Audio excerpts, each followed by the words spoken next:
SimD'sReviews. I'm back in with yet another video, and today's video is going to be about not Dragon Ball Super Episode 75. I was gonna do a review for it, but then I decided I'd much rather talk about what we have just found out from the Universal Survival arc coming out in a couple of weeks. So I'm going to talk about that because, wow, that's all I'm going to say. Wow, there is a character that is a big fan favorite. Also, a lot of people don't like him. And this time, he may be a girl. Maybe. So, I'm going to get into that. Again, I was going to do a review for 75, but I just kind of felt like, I'm not going to do it. Next week's episode, I may do a review for it. I don't know. Next week's episode is kind of like the climax of this little filler arc with Krillin and Goku. It's kind of like the climax, you know, the big battles and whatnot. I might do a review for it. I don't know yet. It depends on how I'm feeling. If something else big comes out, I'll probably just talk about that. Also, I want you guys to remind you guys, if you're into DC content, comic books, anything like that, Batman, Superman, whatever, my channel was originally a DC channel, and all of that stuff is coming back this week. Justice League Dark is releasing in a couple of days, and when I see it, I will be doing a review for that. And then from that point forward, I will be doing more DC content.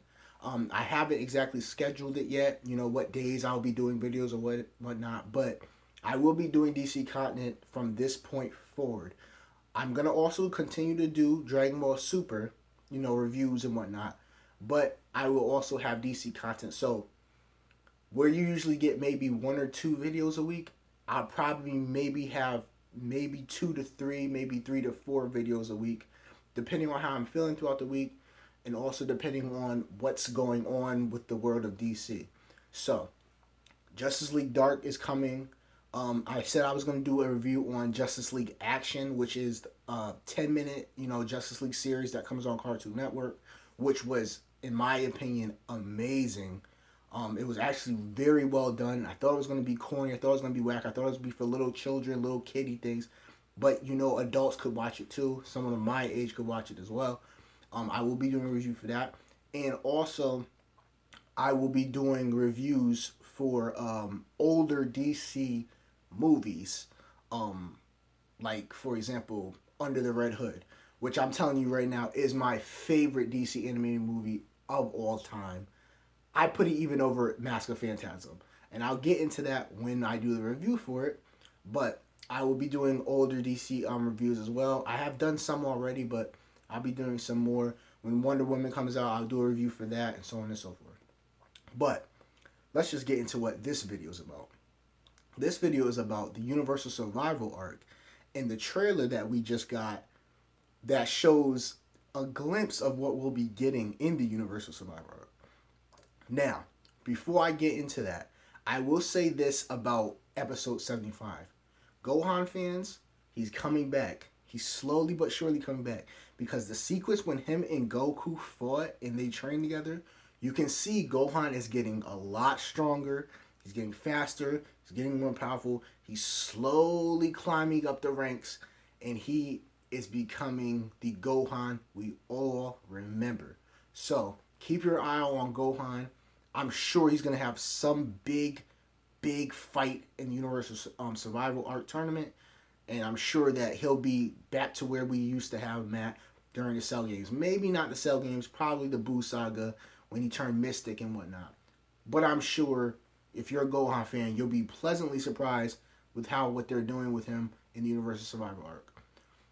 So, the Universal Survival arc. We got a little small trailer.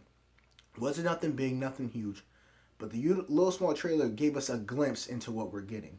We saw about maybe 4 or 5 more gods of destruction. We saw their angels. We saw the Kais. Now we didn't see them clearly. It was video from a distance, but all in the same, we did see brand new gods of destruction. Now, there was speculation that the gods of destruction would all be like Beerus. They will all be, you know, that cat-like creature, you know, Egyptian-looking like creature. That's not the case.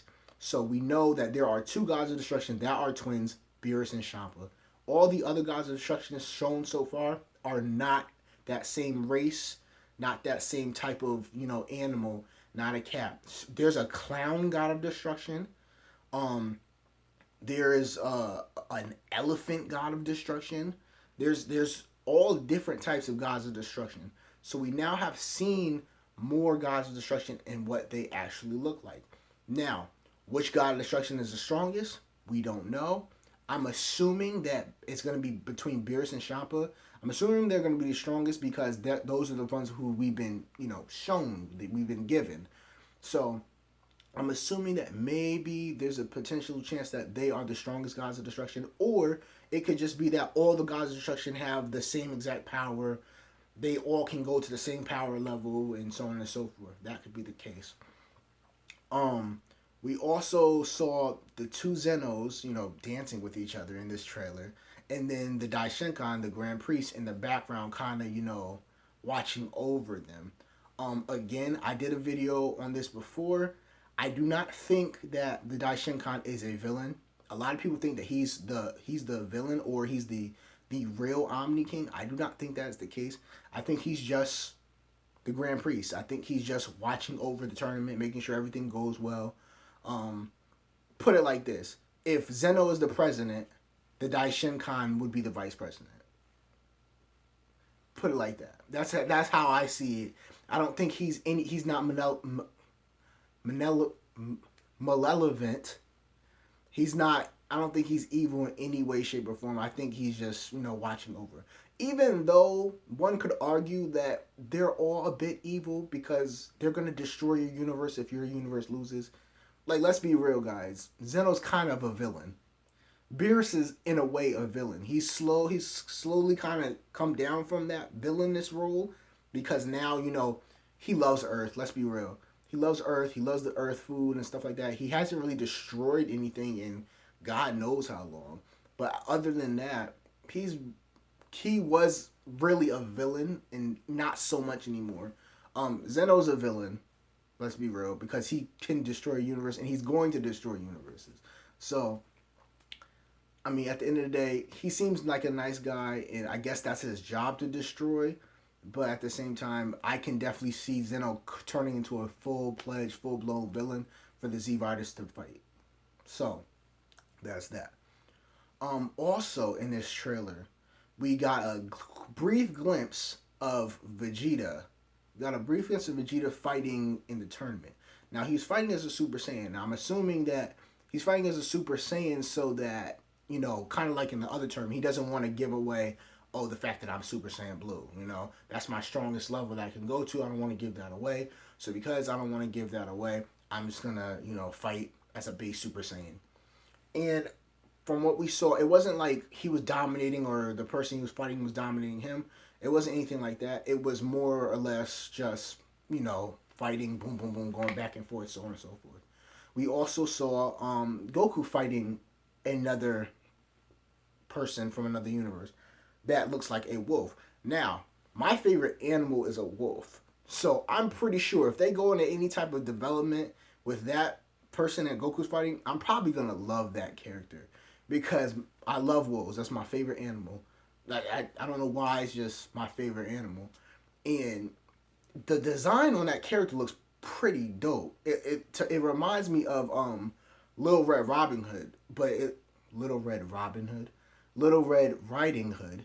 But, the wolf has a scarf on, a red scarf on, and it looks pretty dope to me. It looks like a more urban version of the wolf from Little Red Riding Hood.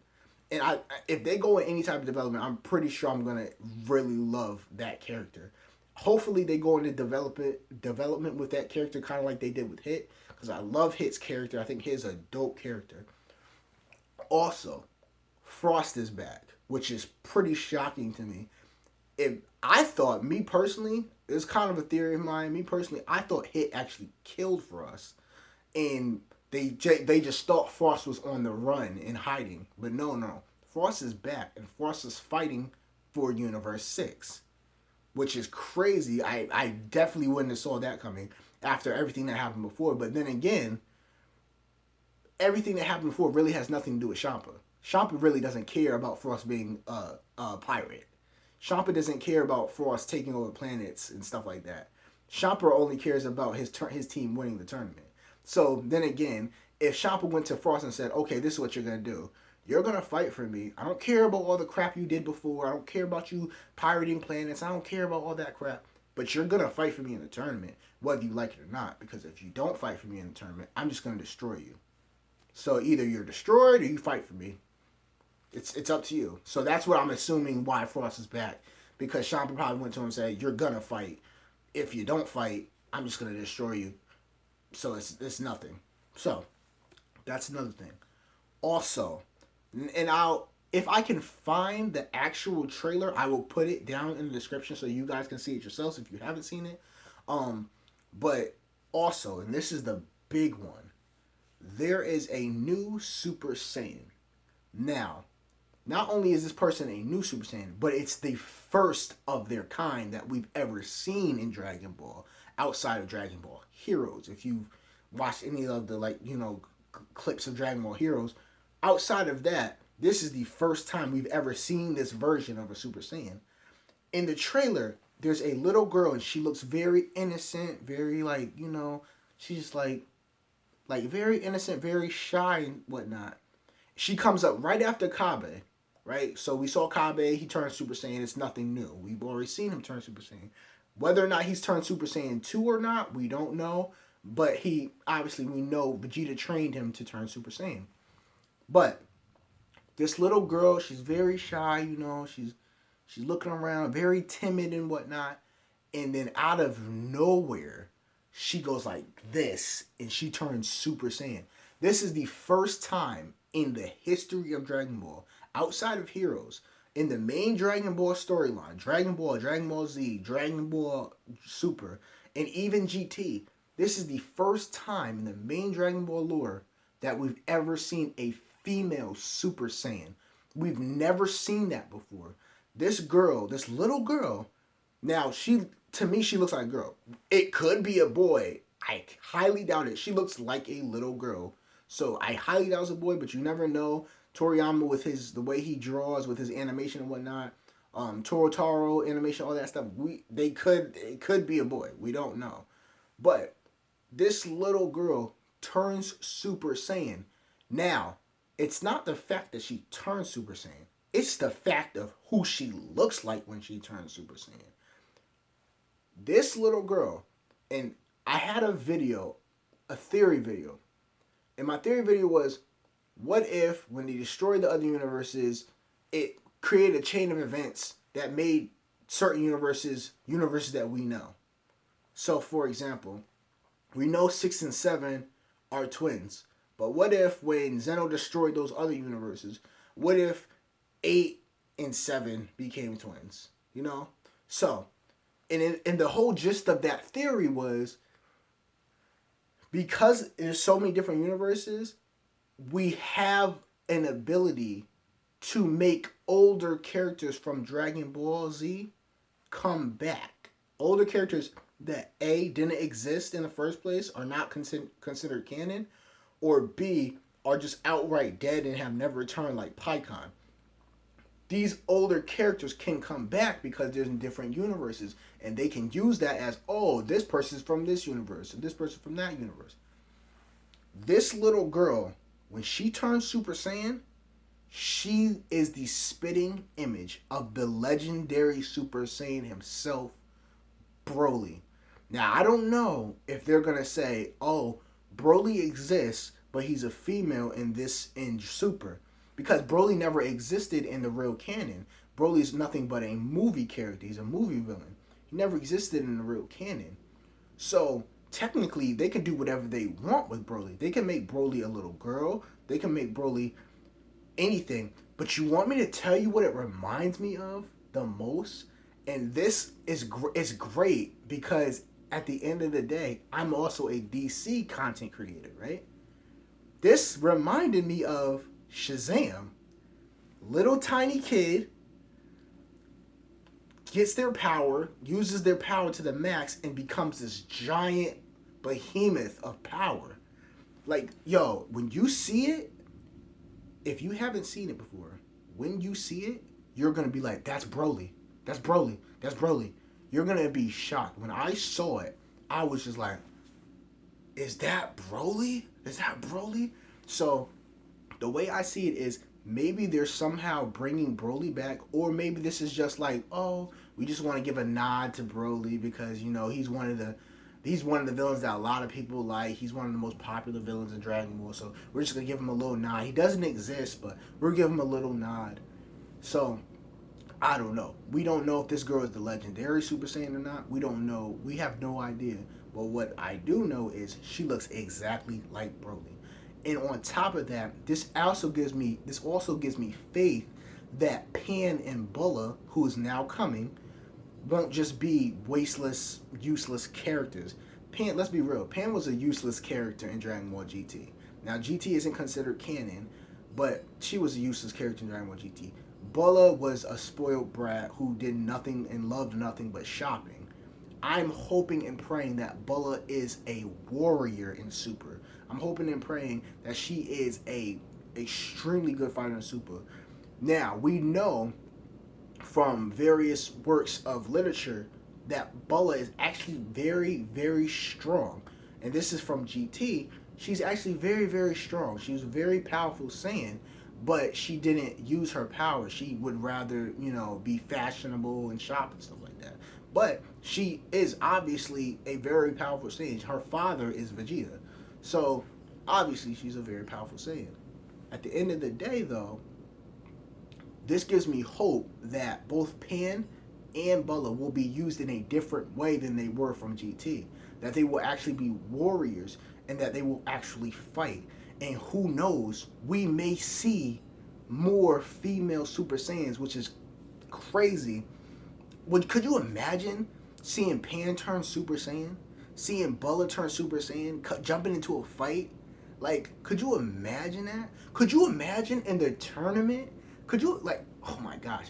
Could you imagine in the tournament something goes terribly wrong and they can't win the fight and then baby Pan and baby Bulla jump in and go crazy and start beating everybody up? Like, could you imagine? That would be so dope. It would be a little cheesy, but it would be hella dope, and it's definitely something Toriyama would do. Toriyama would definitely do something like make Pan and Bulla team up and beat the crap out of a big bad villain, because they're gonna obviously underestimate them. They're babies. Like, oh, they're babies. You don't have to worry about that. And then they just power up and then go start dominating cats. Like, that would be so dope. So that's pretty much it, guys. I know I didn't do a review for 75. Again, I thought about doing it, but I kind of just no, I would much rather talk about this. I would much rather talk about the Universal Survival Arc trailer, because Broly might be back. Female Super Saiyans are finally shown. Like, it's gonna be dope. I cannot wait till this arc starts. And honestly, I hope you guys are excited. I'm excited. I can't wait to do reviews for these episodes. I can't wait till Bra is here, or Bulla, whatever you want to call her. I can't wait till she's here. I just can't wait. This is gonna be so dope. Super, to me, has definitely grown over time, and to me, I'm really enjoying where they're going with it. I'm really enjoying the filler. It's alright, I guess, but I'm really enjoying where they're going with it. I cannot wait till the Universal Survival Arc starts, and that's pretty much it. Also, like I said, remember my DC content is coming out this week, so look forward to that. Justly Dark will be my first DC uploaded video in 6-7 months, maybe. It's been a while since I uploaded DC content. So look for that. Look for my Justice League Action review. I don't know if that's going to be coming this week. It might be coming next week. I'm not sure, but look for that as well. Just be on the lookout. Shout out to all my subscribers. I love you. I would not be doing this without you guys. You guys are great. Everyone who comments on my videos, you guys are great. Everyone who likes my videos, you guys are great. Everyone who shares my videos, share. Continue to do that. Please, please, please Continue to share. Please continue to like the video. That really helps me out, and I appreciate it a lot. I guess that's it, guys. So remember, like, share, subscribe, favorite. I don't care if you share with your mom, your dad, your cat, your dog, dust on your ceiling fan, sneakers. I don't care who you share it with. Just make sure you share my content. I would greatly appreciate it. I love you guys. I do this all for you guys, and I'm going to continue to do this for you guys. And I guess that's it, guys. So, I'm SimD'sReviews, and I'll holla at y'all later.